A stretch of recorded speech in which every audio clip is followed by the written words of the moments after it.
ملک کے معروف اردودان قومی کونسل برائے ترقی اردو کی سابق ڈائریکٹر ڈاکٹر فہمیدہ بیگم جو حال ہی میں اس دنیا سے رخصت ہو گئیں، ان کی یاد میں ایک پروگرام اتوار کے روز الامین کیمپس میں منعقد کیا گیا۔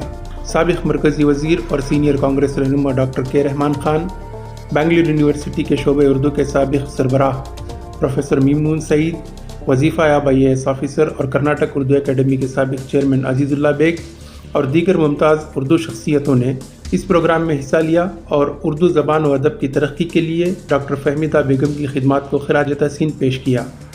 اس پروگرام میں اس ضرورت پر شدت سے زور دیا گیا کہ اردو زبان کو مسلم معاشرے میں عام کرنے کی ضرورت ہے، اسکولوں میں اردو زبان سکھانے کی ضرورت ہے اور نئی نسل کو اس زبان سے آشنا کر کے اس زبان کے مستقبل کو سنوارنے کی ضرورت ہے۔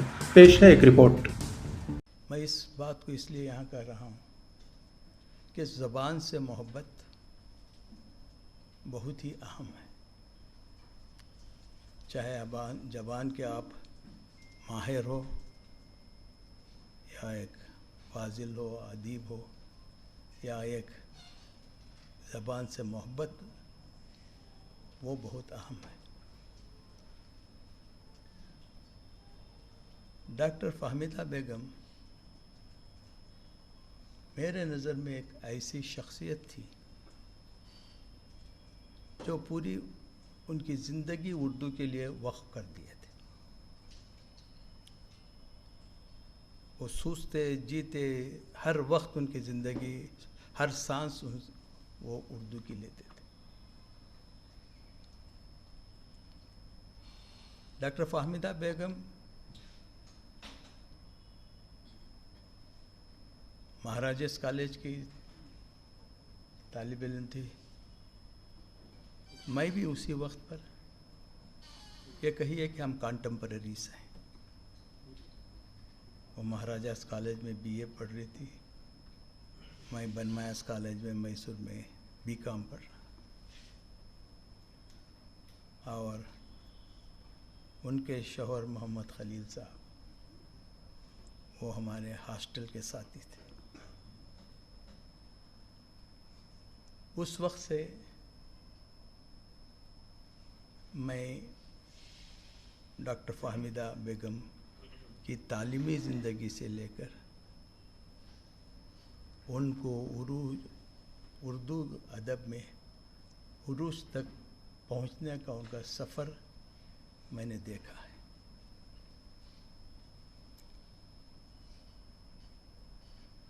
میرے ملاقاتیں ہوتے تھے، کبھی کبھی وہ اردو کی کلاس کے لیے میرے پاس آ جاتی تھی اور بہت مشورے بھی دیتی مجھے، اور میں اس وقت پر ان کا درد محسوس کرتا تھا۔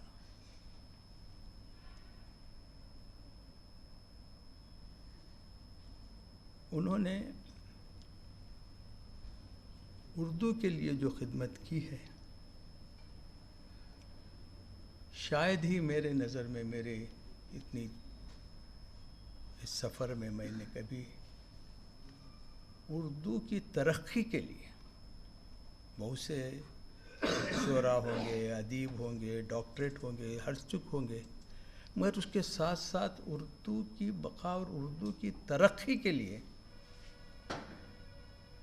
کام کرنا ہے، یعنی چاہے سیاسی زندگی میں ہو یا علمی زندگی میں ہو، ہم کو ہر چیز جو کریں گے اس میں جو چیز کا جو کی ذمہ داری ہے، اس کو ترقی کرنا، اس کی بقا کو کام کرنا بہت اہم ہے۔ ہر ایک شعبے میں اس کے تقاضے ہوتے ہیں۔ ایک ٹیچر کے تقاضے الگ ہوتے ہیں، ایک سوشل ورک کے تقاضے الگ ہوتے ہیں، اور ایک ادیب کے تقاضے الگ ہوتے ہیں، اور چند لوگوں کے تقاضے ہیں کہ وہ آنے والی نسلوں کے لیے کام کرتے ہیں. ان کو معلوم نہیں کہ وہ ان کی جو تحقیقات ہیں وہ آئندہ کیا رنگ لیں گے. تو اس طرح سے آج جو ان کے شاگردوں نے جو مقالے یہاں پر پیش کیے، اس سے یہ ظاہر ہوتا ہے کہ ان کی شخصیت کتنی اعلیٰ تھی.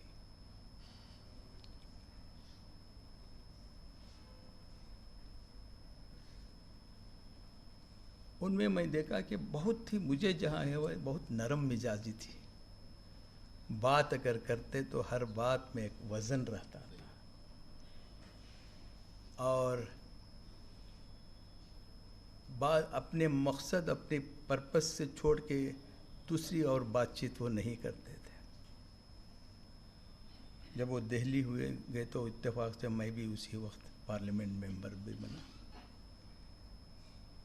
اور ڈپٹی چیئرمین راجیہ سبھا بھی بنا. اس وقت پر بھی ہماری ملاقاتیں ہوتی تھیں. ڈاکٹر مہنور زمانی صاحبہ نے ان کی خدمات کا اتنا جامع مقالہ پیش کیا ہے کہ اس پر یا کوئی اضافہ کرنا یا اس کی تکرار کرنا اس موقع پر مناسب نہیں ہوگا، کیونکہ ساری معلومات اب تک پہنچ چکی ہیں. ایسی باتیں ہیں جو شاید عام معلومات کے دسترس میں نہیں ہیں. کبھی کبھی وہ بتاتی تھیں کہ میں اسکول اس لیے نہیں گئی کہ مجھے تمہاری پرورش کرنی تھی. اور یہ سچ بھی ہے، کیونکہ والدہ جب اسکول جاتی تھیں تو میری پرورش و پرداخت کی ساری ذمہ داری انہی کے سپرد تھی.